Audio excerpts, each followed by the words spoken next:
Evangelion Episode 6 is one of the most thoroughly Gainax parts of the entire series. Misato stands, arms crossed in brazen confidence, facing down impossible odds with a cocky smile, just like Noriko and Otaking before her, and just like Nono, Kamina, and Simon after. Sci-fi tactics are twisted and taken to a place of over-the-top madness, as all of Japan's electricity is routed into an untested prototype positron rifle being fired by a giant robot, while another giant robot protects it with literally a giant shield. The whole setup sounds hilarious on paper, yet looks incredibly badass in action thanks to the excellent dramatic structure. Right off the bat, Shinji is nearly one-hit killed by the enemy the instant he engages with it, establishing that the opposing force is way more threatening than anything faced before. Considering how Shinji was only just talked into piloting the robot again after running away thanks to the anxiety which piloting caused him before, there couldn't have been a more harsh and demoralizing way for him to start off his next battle. And the fact that he's already been asked to take off again by the time he wakes up hardly helps the situation.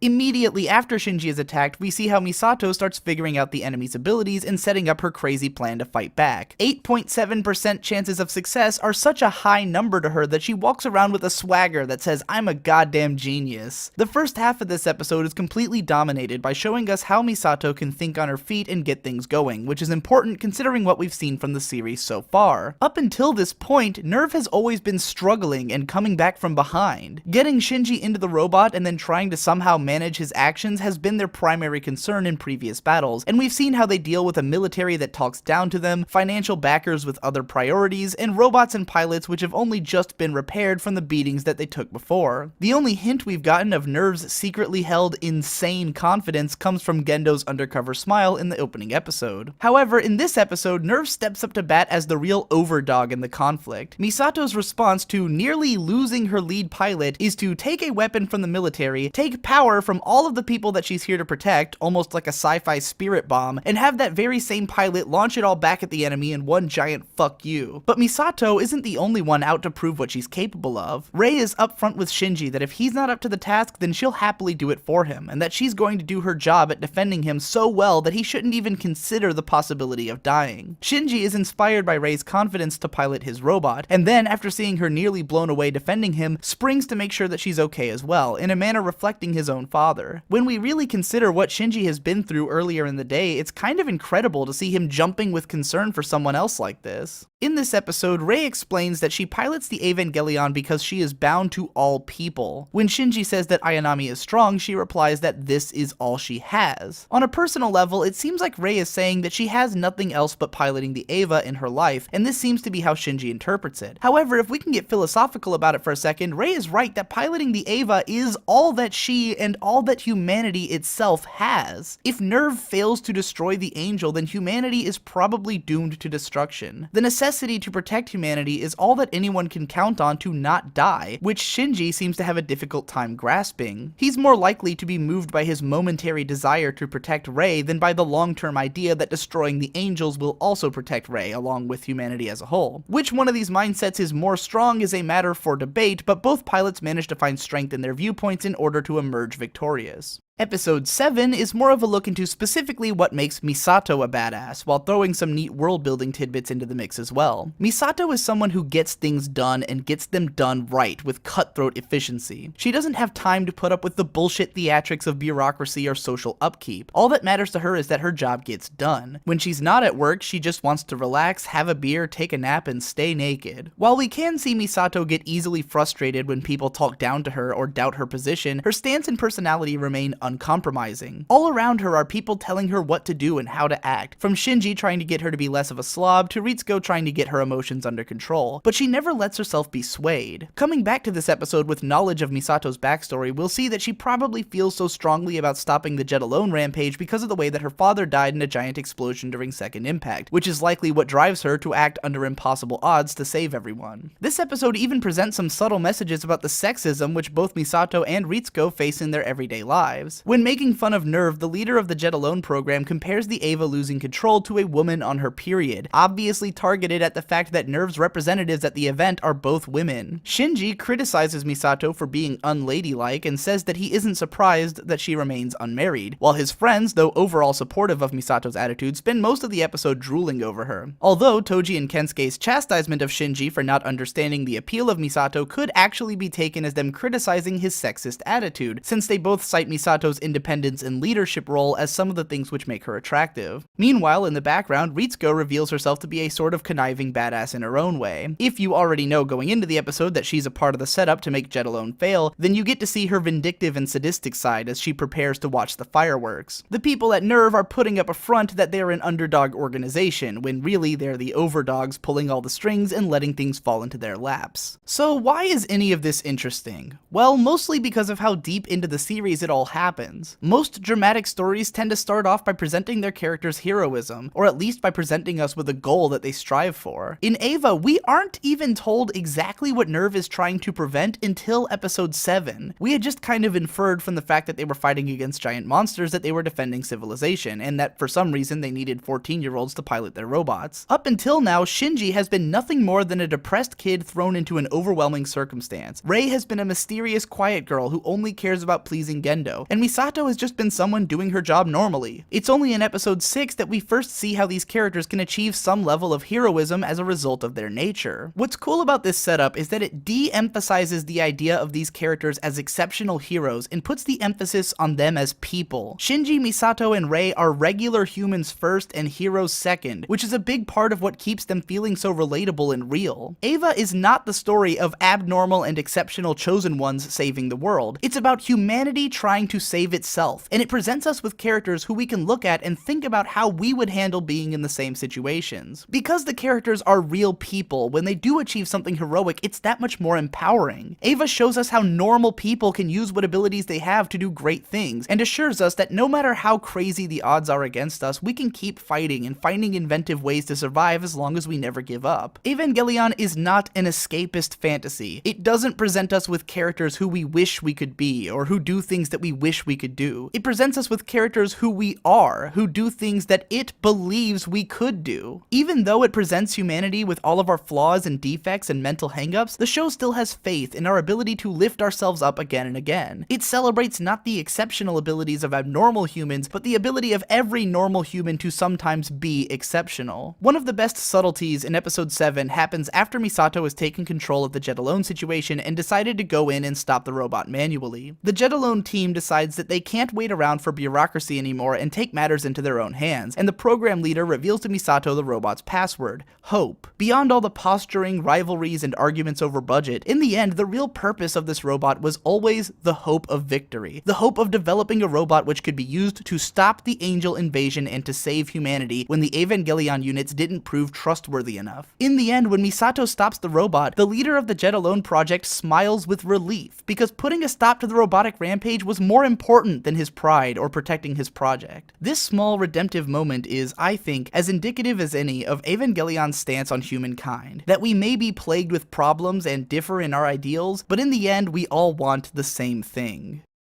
Hey everyone, thanks again for watching this video. I do not know if this will or will not be the return of the Evangelion series. I don't make any promises. I never had any plans to do this as just like one long thing. Each episode has just been completely incidental. I know a lot of people have asked me to make more of these, and originally I released this particular post as a text-only post on my blog because I wasn't that confident in the script, and then I read it again a month later and I was like, why was I so unconfident? I like this script. So went ahead and made it into a video, and this one was edited by The Devu. If you don't already follow his channel, you should definitely check him out. He makes really cool analytical videos that are similar to mine, usually about video games or movies or other media, just whatever he feels like talking about. And he's been a great editor for me for quite a while now, so check him out too. If you want to help the two of us to keep being able to make videos like this, then please support me via Patreon or PayPal. It especially helps me to be able to hire the Devu to do more editing jobs, and since he's a better editor than me, then that's always a fun thing to be able to do. Thanks again for watching, everybody, and I'll see you in the next one, whenever that is.